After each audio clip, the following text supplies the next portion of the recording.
Halo teman-teman sekalian, para optimer, kembali lagi bersama dengan Agung dalam kesempatan ini 90 hari sharing video tentang hal yang berkaitan dengan kebiasaan yang Agung ambil lewat buku ataupun juga lewat artikel ataupun juga mungkin pengalaman pribadi Agung sendiri ya.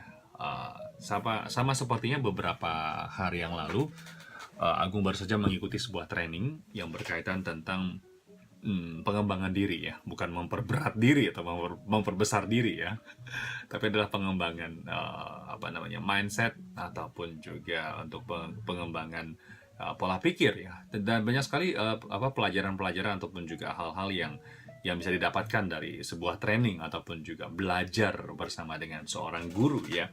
Dan di sini Agung ada sedikit hal yang ingin Agung sharing tentang melihat sebuah permasalahan itu sebagai satu kesulitan atau sebagai sebuah tantangan, ya. Nah, ini boleh dibilang sebuah konsep segitiga, yaitu adalah di atasnya adalah permasalahan, di sebelah sininya adalah kesulitan, ya, permasalahan, kesulitan, dan yang di sebelah sini adalah tantangan. Dan di tengah-tengah dari segitiga itu adalah stop, ya, ataupun juga di pause, ya, dihentikan untuk sementara. Jadi mungkin dalam kehidupan kita ataupun juga kebiasaan kita melewati atau berhadapan dengan seseorang, dengan atasan, dengan teman kerja, dengan pacar, dengan suami, dengan istri, dengan anak, kadang itu kita tuh melihatnya sebagai apa? Misalkan hal yang paling mudah saja, ya, di pagi hari, ya, Agung punya keluarga, sudah punya anak dua, dan suatu hari mereka itu malas bangun karena musim dingin ya. Kalau musim dingin pasti kan nggak kepengen pengen ya ngulet-ngulet dulu gitu ya, karena di dalam selimut tuh kan anget gitu ya. Jadi karena jam sekolahnya udah mau sampai, takut telat, jadi di saat itu mungkin Agung punya pemikiran bahwa akan harus marahin anak, emosi gitu loh ya. Nah, di saat itulah permasalahan yang ada, Agung anggap itu sebagai dia itu kesulitan atau sebuah tantangan. Nah, mengapa di dalam segitiga itu ada kata stop ataupun juga di pause lebih tepatnya ya, dihentikan untuk sementara? Itu adalah kita diajak untuk berpikir bahwa ketika permasalahan itu muncul, kita harus stop. Ya, jangan langsung mengambil reaksi, ya, karena biasanya sesuatu permasalahan yang terjadi apabila kita kurang bijaksana ataupun juga mungkin pengalaman kita kurang, ya. Di video sebelumnya kita sudah berbicara tentang kebiasaan dan juga pengalaman ya. Kalau pengalaman kita masih kurang, ya, biasanya reaksinya itu adalah emosi, ya, emosi.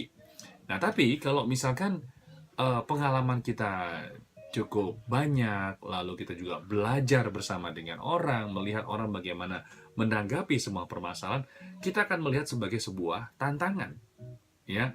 Karena apabila kita mampu melihat sebuah permasalahan itu sebagai tantangan, bukan sebagai kesulitan, maka yang terjadi adalah kita akan lebih bisa mengontrol diri kita sendiri. Kita bisa lebih mengendalikan apa yang terjadi di saat itu. Jadi kita melihat permasalahan yang ada di depan bukan sebagai masalah, tetapi sebagai tantangan.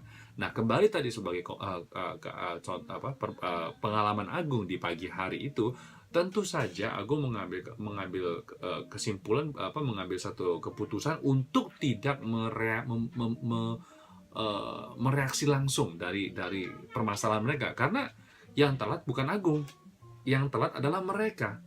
Jadi di saat itu Agung berhenti, lalu mengatakan bahwa kalau misalkan kalian tidak bangun, nanti kalian yang telat loh. Jadi sejak saat itulah Agung mulai berpikir bahwa biarkan orang itu merasakan, ya. Kalau Agung bilang buah lemon ini asam, asamnya seberapa tidak ada yang tahu sampai dia merasakannya sendiri. Jadi ini yang sebetulnya kadang-kadang bisa kita gunakan dalam banyak hal ya, dalam merespon sesuatu. Karena perlu yang namanya itu berhenti sejenak. Ada kata-kata namanya introspeksi diri. Kelihatannya agak sedikit terlalu serius gitu ya, tapi Itu yang terjadi. Artinya kita bisa menggunakan waktu yang ada untuk meninggalkan permasalahan itu dulu, bukan lari dari permasalahan. Jadi meninggalkan permasalahan itu dulu, keluar dari kondisi itu, menjadi orang yang ketiga melihat dari permasalahan itu. Wah, ini sebuah tantangan ini. Aku ditantang untuk apa? Ditantang untuk lebih sabar, ya. Sama seperti teman baik Agung, dia seringkali mengatakan sabar, sabar, pasti ada jalan keluarnya. Tuhan pasti punya rencana lain. Setiap kali mendengarkan kata itu kadang-kadang gregetan gitu ya. Tapi itu diajak untuk lebih menjadi orang yang sabar. Caranya bagaimana? Ya tadi itu. Keluarlah dari permasalahan itu, tarik diri dari permasalahan itu, lalu berpikir kira-kira tantangan apa yang diajak saat itu. Berarti kalau misalkan ternyata kita menemukan jawabannya, yang beruntung siapa? Yang untung adalah kita, diri kita sendiri. Ya karena apa? Dari permasalahan itu adalah masalah orang lain, tetapi yang kita dapatkan itulah yang kita dapatkan keuntungan buat kita sendiri. Jadi itu sedikit sharing buat teman-teman sekalian, apabila kita sedang menghadapi sebuah masalah dengan apapun, ingat dengan konsep segitiga tadi itu, begitu permasalahan muncul, kita bisa melihat apakah dia sebagai permasalahan atau sebagai tantangan. Nah, caranya supaya kita bisa memilah dia itu adalah masalah ataupun juga tantangan, karena masalah itu akan membuat kita semakin emosi dan kita ingin menjadi orang tidak emosional, pilihlah jalan tengah, yaitu adalah stop dulu, ya, di pause dulu, di pending dulu, tarik nafas dulu, pikirkan baik-baik tantangan apa yang apa yang kita hadapi saat ini, apa yang ingin kita pelajari dari permasalahan tersebut. Dengan demikian, tentu saja emosional kita akan mudah lebih terkontrol. Baiklah, para optimal sekalian, sedikit sharing buat teman-teman sekalian. Semoga saja video ini bermanfaat. Dan apabila Anda suka dan Anda bila belum memesan channel ini, silakan tekan saja untuk memesan channel ini. Dan semoga saja yang Agung bagikan setiap hari ya dalam program 90 hari ini bisa bermanfaat untuk teman-teman sekalian. Salam optimis, sampai jumpa. Bye-bye.